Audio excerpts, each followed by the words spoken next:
తెలంగాణ అందరికీ నమస్కారం.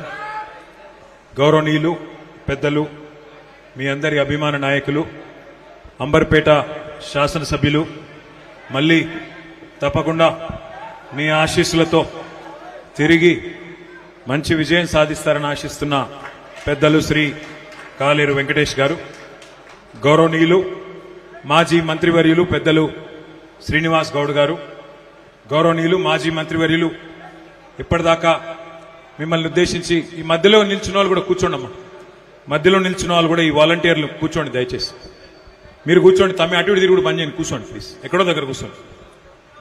సైడ్కు నిలబడ్డ వాళ్ళు కూడా దయచేసి కుర్చీలు ఉన్నాయి, కూర్చోండి ప్లీజ్. కొద్దిసేపు ఒక 15-20 నిమిషాల్లో సభ ముగుస్తుంది. ఆ తర్వాత చాలాసేపు ఉంటాను నేను ఇక్కడే, దయచేసి కూర్చోవాలని ప్రార్థన. ఇప్పటిదాకా స్ఫూర్తిదాయకంగా మీ అందరిలో ఉత్సాహాన్ని నింపే విధంగా ప్రసంగించిన గౌరవ పెద్దలు శ్రీ తలసాని శ్రీనివాస్ యాదవ్ గారు, అట్లాగే ముషీరాబాద్ శాసనసభ్యులు పెద్దలు గౌరవనీయులు శ్రీ ముఠా గోపాల్ గారు, గౌరవ కార్పొరేషన్ చైర్మన్, మాజీ చైర్మన్, మన నియోజకవర్గానికి ఈ మెంబర్షిప్ కార్యక్రమంలో ఇన్ఛార్జిగా విచ్చేసిన శ్రీ కోలేటి దామోదర్ గుప్తా గారు, వేదికపై ఆసీనులైన గౌరవనీయులు సీనియర్ నాయకులు పెద్దలు శ్రీ వెంకటరెడ్డి గారు, వారిని మొన్ననే కేసీఆర్ గారు ముషీరాబాద్ నియోజకవర్గానికి మెంబర్షిప్ కార్యక్రమంలో ఇన్ఛార్జిగా కూడా నియమించడం జరిగింది.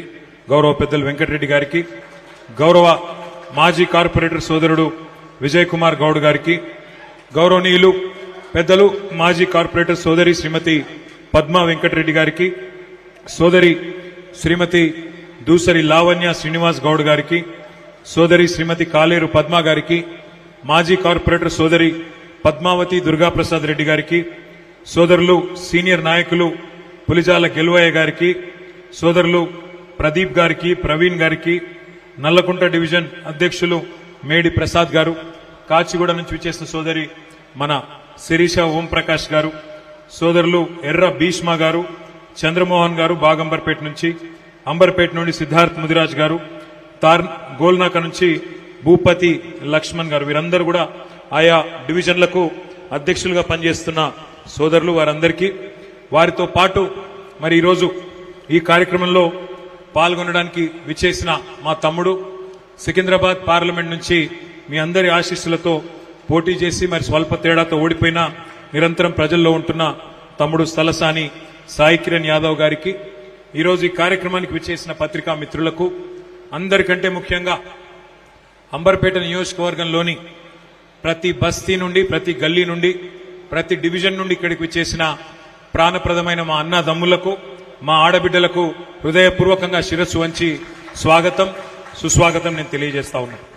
మరి ఇప్పటికే కాలాతీతమైంది, చాలా టైం అయింది. మీరు కూడా పొద్దున 9-9:30కు వచ్చినారు. ఎక్కువసేపు ఏమీ లేదు చెప్పేది, కొన్ని విషయాలు మాత్రం మీ ముందు పెట్టడానికే ప్రత్యేకంగా ఈరోజు ఈ కార్యక్రమాన్ని మనం ఏర్పాటు చేసుకున్నాం. మన పార్టీ భారత రాష్ట్ర సమితిగా ఈరోజు ఉన్న ఒకనాడు 2001 ఏప్రిల్ 27 నాడు, అంటే 25 సంవత్సరాలు నిండి 26 సంవత్సరంలో మొన్ననే అడుగుపెట్టినాం. 25 సంవత్సరాల కిందట పెద్దలు కేసీఆర్ గారు మరి గులాబీ జెండా ఎగిరేసి తెలంగాణ సాధిస్తాం, తెలంగాణ ప్రజలను ఒక శక్తిగా మలుస్తాం అని చెప్పిన నాడు చాలా మందిలో ఒక అపనమ్మకము, ఒక అవిశ్వాసం ఉండేది. అవుతుందా, సాధ్యమవుతుందా, జరిగే పనేనా, మంచిదే వస్తే గాని అవుతుందా అని ఒక అనుమానం ఉండేది. కానీ 25 ఏళ్ళు, మొదటి 14 ఏళ్ళు ఉద్యమంలో, తర్వాత మీ దయతో, మీ ఆశీర్వాదంతో, తర్వాతి 10 ఏళ్ళు 2014 నుంచి 23 చివరి దాకా ముఖ్యమంత్రిగా అధికారాన్ని, ప్రభుత్వాన్ని మరి నడుపుతూ రాష్ట్రాన్ని మంచి పునాది వేసి ముందుకు తీసుకొని పోయిన విషయం మీకు తెలుసు. అట్లాగే గత 2.5 సంవత్సరాలు ప్రతిపక్ష పార్టీగా, ప్రధాన ప్రతిపక్షంగా ఇవాళ కాంగ్రెస్ చేస్తున్న అరాచకాలకు, దుర్మార్గాలకు వ్యతిరేకంగా పోరాడుతున్న విషయం కూడా మీ అందరికీ తెలుసు. ఈ భారతదేశంలో ఎన్నో రాజకీయ పార్టీలు ఉన్నాయి. కానీ 25 సంవత్సరాల పాటు ఒక పార్టీ ప్రజల ఆదరణ పొందుతూ ఎంచుకున్న లక్ష్యాన్ని సాధించడమే కాకుండా ఆ సాధించిన లక్ష్యంలో భాగంగా మళ్ళీ ప్రజలకు సేవ చేయడమే కాకుండా ఇవాళ 25 సంవత్సరాలు పూర్తి చేసుకొని ముందుకు పోతుంది అంటే దానికి కారణమైన మా అన్నదమ్ములు, మా ఆడబిడ్డలు, లక్షలాది మంది కార్యకర్తలు ఎవరైతున్నారో వారందరికీ శిరస్సు వంచి నేను ధన్యవాదాలు తెలియజేస్తా ఉన్నా. మన తెలుగు రాష్ట్రాల్లో ఎన్నో రాజకీయ పార్టీలు వచ్చినాయి, ఎన్నో అదే స్థాయిలో పోయినాయి. కానీ రెండు పార్టీలు నిలదొక్కున్నాయి 25 ఏళ్ల పైబడి. అందులో మొదటిది ఎన్టీ రామారావు గారు స్థాపించిన తెలుగుదేశం పార్టీ అయితే, రెండవది మన నాయకుడు కేసీఆర్ గారు స్థాపించిన తెలంగాణ రాష్ట్ర సమితి, ఈ రోజు భారత రాష్ట్ర సమితి అనే మాట నేను మీకు గుర్తు చేస్తా ఉన్నా. ప్రత్యేకంగా ఎందుకు చెప్తా ఉన్నా ఈ మాట అంటే, సరే ఎన్టీ రామారావు గారు అంటే ఒక మహానటుడు, ఒక సినిమా యాక్టర్, సూపర్ స్టార్. ఆయన ఇంట్లో మరి ఆయన ఫోటో ప్రతి ఇంట్లో ఉండేది ఆ రోజుల్లో.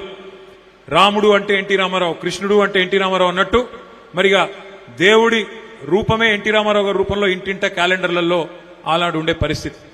ఆయన సక్సెస్ సాధించడం వేరు, ఒక సినిమా యాక్టర్గా ఆయనకుండే గ్లామర్ కానీ ఆయనకుండే సపోర్ట్ కానీ వేరు.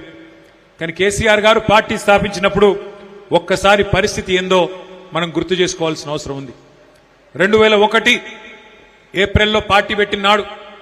అదేదో సినిమాలో పాట ఉంటుంది, గాలి వానలో వాన నీటిలో పడవ ప్రయాణం, గమ్యమెక్కడో తీరమెక్కడో తెలువదు పాపమని. అంటే ఒక్కసారి మీరు ఆలోచించండి, ఇవాళ చాలా మంది చాలా మాట్లాడుతున్నారు, కానీ ఆ రోజుల్లో కేసీఆర్ గారేమి సినిమా స్టార్ కాదు, సుప్రసిద్ధ నటుడు కాదు, పోనీ రాష్ట్రమంతటా ఇల్లిల్లు తెలిసిన రాజకీయ నాయకుడు కాదు. మనీ పవర్ లేదు, మీడియా పవర్ లేదు, మజిల్ పవర్ లేదు, కులబలం లేదు, ధనబలం లేదు. మరి మొత్తం తెలంగాణ సమాజంలో ఒక అపనమ్మకం. రాజకీయ నాయకులు అంటేనే తెలంగాణ నినాదాన్ని వాడుకుంటారు, వదిలేస్తారు, టైంపాస్కు మాత్రం వాడుకుంటారు. వాళ్ళ పదవి రాకపోతే గడబడి చేస్తారు, మళ్ళా పదవి రాగానే గమ్మునుంటారు అనే ఒక బదనం. 1969 నుంచి 71 వరకు గట్టిగా కొట్లాడినా 370 మంది చచ్చిపోయినా 11 మంది పార్లమెంట్ సభ్యులు గెలిచినా మర్రి చెన్నారెడ్డి లాంటి మహానాయకుడితోనే తెలంగాణ రాలేదు. ఈ బక్కపల్సన్ మనిషితోని ఏమైతుంది అని మాటలు మాట్లాడే పరిస్థితి. మగల ఉన్నది, మగల ఉట్టింది, పుబ్బల పోతుంది అని ప్రత్యర్థులు దాడి చేయడం, ఇట్లాంటి పరిస్థితుల్లో పుట్టింది ఆ రోజు తెలంగాణ రాష్ట్ర సమితి కేసీఆర్ గారి నాయకత్వంలో. ఏం జరిగింది, ఏం అద్భుతం చేసినాం ఒక్కసారి ఆలోచించండి అని చెప్పి నేను కోరుతా ఉన్నా. ఆ రోజుల్లో గులాబీ జెండా కట్టడానికి హైదరాబాద్లో మరి కార్యకర్తలు లేరు, నాయకులు లేరు. అట్లాంటి పరిస్థితి నుంచి ఇంతింతై వటుడింతై అన్నట్టు ఈరోజు ఇంతమంది నాయకులు, ఇంతమంది కార్యకర్తలు, మనకొక బలగం, లక్షలాది మంది కార్యకర్తలు తయారైనారంటే మరి ఏ స్థాయిలో పార్టీ ఎలా ఉన్నదో దాన్ని బట్టి అర్థం చేసుకోవచ్చు. కానీ దీని వెనుక ఎంతమంది త్యాగం, ఎంతమంది పోరాటం, మన నాయకుడి నాయకత్వం ఉన్నదో మనం గుర్తు చేసుకోవాలి.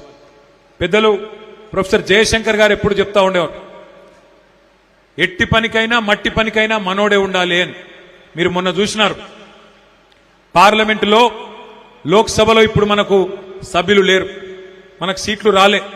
17 సీట్లుంటే ప్రజలు మనకు ఒక్క సీటు కూడా లోక్సభలో ఇవ్వలేదు. మనం ప్రయత్నం చేసినాం కానీ ఇవ్వలేదు.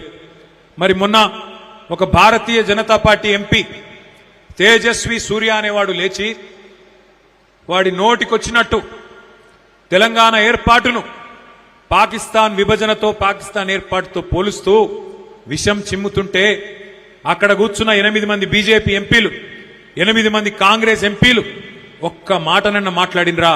దయచేసి మీరు ఆలోచించాలని చెప్పి నేను కోరుతా ఉన్నా. ఒక్క మాట అంటే ఒక్క మాట. మరి అదే అక్కడ ఒక్క గులాబీ కండువా కప్పుకున్న మా ఎంపీ గారు ఒక్కరుంటే ఇలా పరిస్థితి ఉంటుండేనా? గల్లాబట్టి అట్లెట్లా మాట్లాడతావు? బుద్ధుందా నీకు?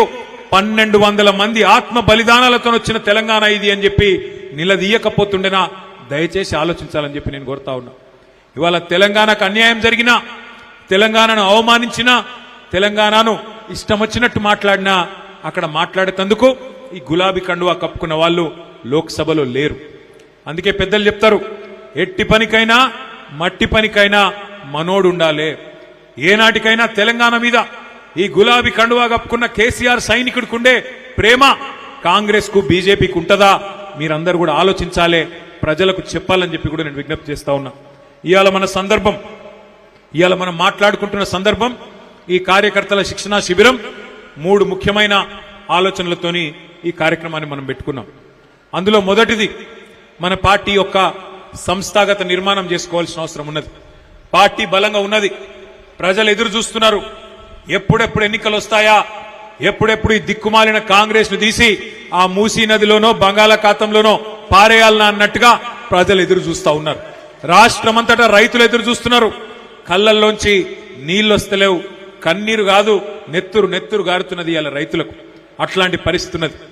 మరి తప్పకుండా ప్రజల్లో అభిమానం ఉంది, ప్రజల్లో కేసీఆర్ గారిని తిరిగి తెచ్చుకోవాలి అనే ఆరాటం ఉంది. కానీ అది జరగాలి అంటే మరి సుశిక్షితులైన సైనికుల్లాగా మన కార్యకర్తలు, మన నాయకులు ఎక్కడి వాళ్ళక్కడ తయారు కావాల్సిన అవసరం ఉంది. దానికోసమే మనం జూన్ నెలలో, వచ్చే నెలలో సభ్యత్వ నమోదు కార్యక్రమాన్ని ప్రారంభించుకోబోతా ఉన్నాం. జూలై, ఆగస్టు నెలల్లో మొత్తం కమిటీలు కూడా వేసుకోబోతా ఉన్నాం. ఆ తర్వాత కమిటీలు వేసుకొని బ్రహ్మాండంగా మరి సుశిక్షితులైన సైనికుల్లాగా మిమ్మల్ని తీర్చిదిద్దడానికి అంబర్పేట నియోజకవర్గంలోని మరి